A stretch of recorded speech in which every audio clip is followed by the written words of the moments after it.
Hello everyone, this is Priscilla Costa, and today in this short video I will show you what Zotero can do for you and for your research papers. Zotero is a citation management system where you can save and organize the sources that you will use for your academic papers. So in this video, I'll show you 3 steps. One, how to create your free account and download Zotero into your computer. The second step will be how to populate your Zotero library with sources. And the third step will be how to use it on a word processor while you are writing your papers. So here we go for our first step. Come to zotero.org. And if you do not have a free account yet, you will click on login. I already have my account and I'll log in a second, but you can go ahead and register for free. It will take you a couple seconds. It's not a difficult process. And when you first log in, you will see that Zotero creates for you a library. I have been using Zotero for a couple years now, so I have more than 800 different sources entered here. And I organize them in folders and subfolders so that I can find my resources easily. I can remember the author, or I can remember the topic, or I can easily search for what I'm looking for. So for example, this is a folder in education, and this is another subfolder in language and literacy where I have more subfolders and more subfolders. I try to keep my own organization, and you will be able to create your own too. The next thing you will need to do here is to come to the home page and download Zotero into your computer, because that's how it works beautifully and saves you time. Click on download, and if you have a Windows computer, you will click here to start the installation. But if not, if you have a Mac or another operational system, you will choose it here. I highly recommend that you also install the Zotero connector for Chrome, because then it creates this icon here on your browser where you can click and automatically send sources to your Zotero library in your app. When it installs, this is what it will look like. Of course, my library is already populated. Yours will be empty if you haven't used it yet. You will see this synchronization icon here on the initial page, and it will prompt you to log in using your new account information, your username and password. Go ahead and do it, and it will synchronize your library, and you will see the folders that if you have already created any. If not, you will start creating your folders here. This is where you create a new folder. That's where you create a new item if you want to input them manually. But I'm going to show you how to do it automatically from websites and other resources on the internet. So this is the second step, populating your library. So I'm using the resources from the University of South Carolina library. I selected this book. Let's say I'm interested in reading it, or I want to cite these authors on my paper. And you see that Zotero already identified this as a book. When I click here, let me make sure that I'm on the right folder, language and literacy. When I click here, it will save to my Zotero library. And just to make sure everything is working correctly, I go to Zotero and I find the book here. Well, I'll probably have to refresh that page because it did not save. It's good that problems happen during the video, because then you can see how to fix it. I refreshed the page and I'll try again. So now it's saving again, and I will go to the Zotero app and see. Now this time it worked. It needed a quick refresh on the web page. The title of the book is here, the editors, the abstract, and I see the place, the publisher, date. Well, I have everything I need, so I don't have to worry about this citation anymore, this resource anymore, the source anymore. And I'll show you another example now. This one is an article, and you see that the Zotero icon changes because it recognizes that it's a journal article. It's not a book. It will be helpful because it will save different information. It will not have, for example, edition, volume. You will see that it looks different when I save it. Click here, and it's saving to my Zotero library too. I'll give it a second until the box disappears, and I will go there to make sure everything works correctly.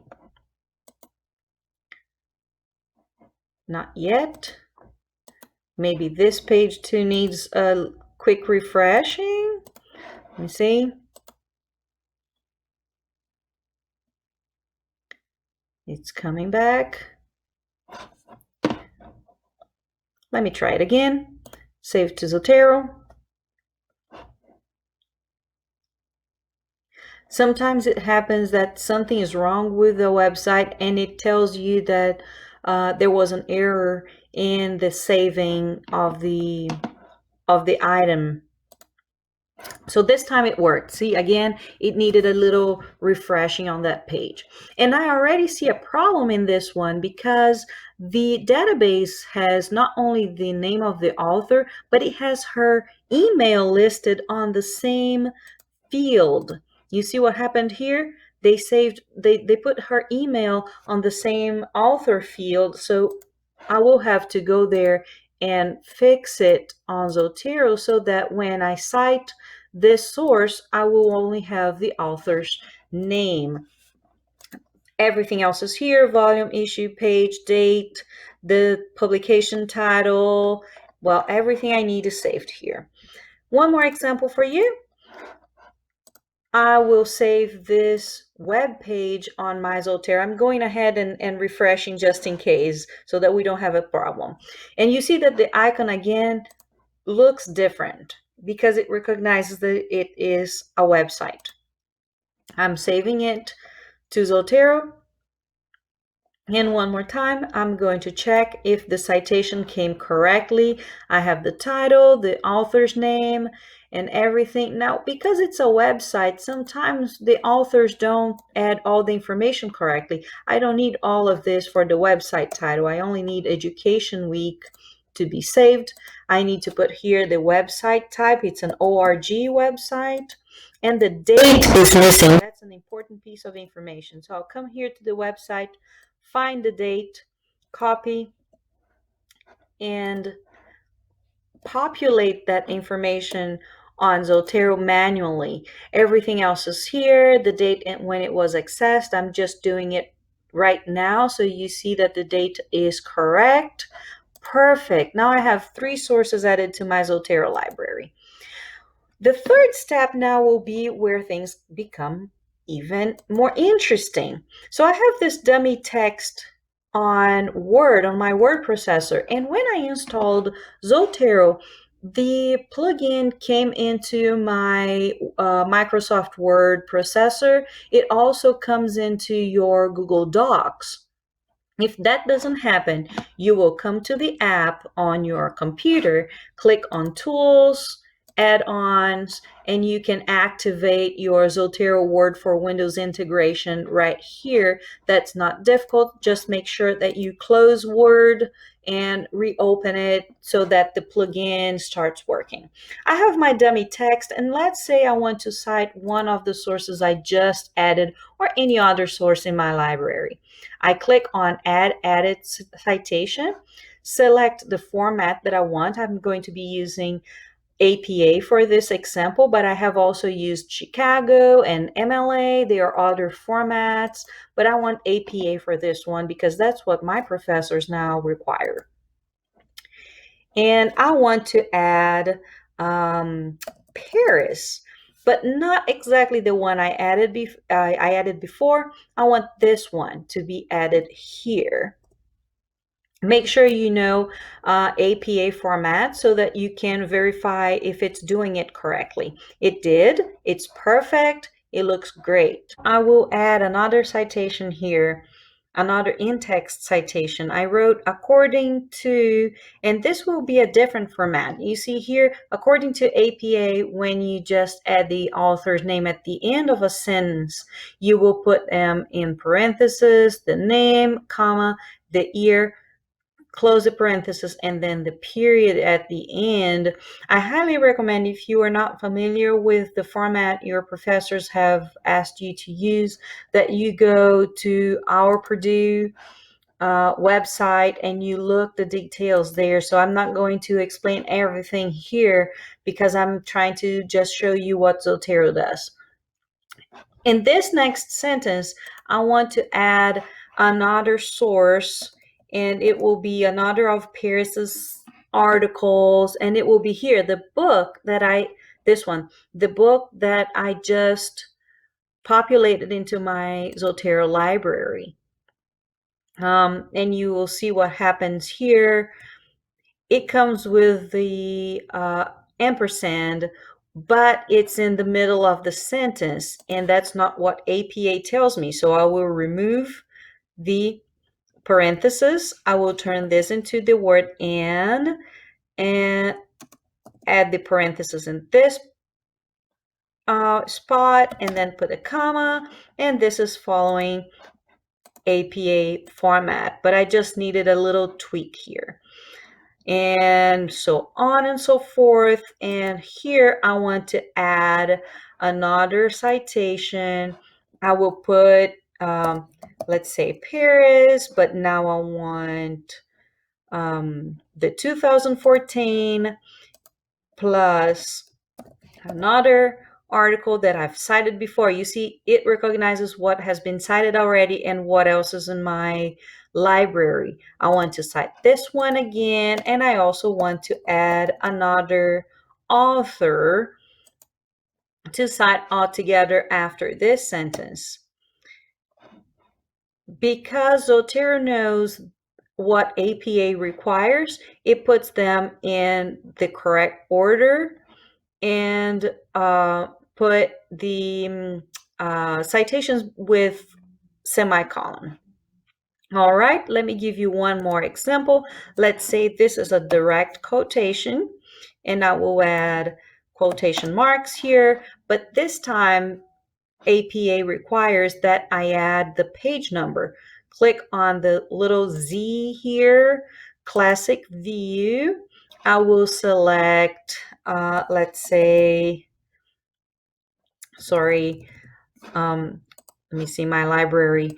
I will get Paris's book again, this one, and let's say it's on the page 57. You see page here? Okay. When it adds into my text, it shows not only the author's name, the date, but also the page number. Beautiful. I finished writing my paper. And to be honest with you, I do this while I am writing. I write the sentence and I add the citation right away so that I don't miss anything and I don't forget or I don't add anything that does not belong to my text. I do it right away while I'm writing the paragraph. Okay, my paper is done, and I will add the reference page here. Look what it does for me. I will click on add or edit bibliography, and ta-da!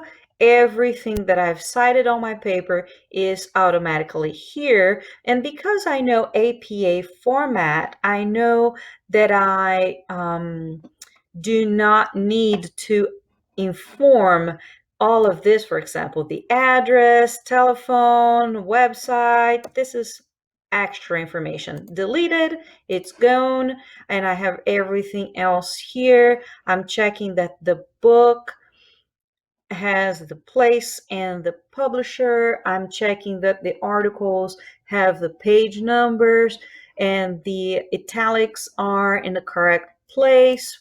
Beautiful. Time to save. Click here, save, and when I submit it to my professors, they will have the references and all the citations correctly added to my document, saving me a lot of time and a lot of stress. I hope you have enjoyed this video. It was a little longer than I was expecting. If you have any questions, please send me an email or talk to me, and I'll be happy to show you some more of the tools that Zotero can offer, and I can help you troubleshoot if you have any difficulty. Bye bye. Talk to you later.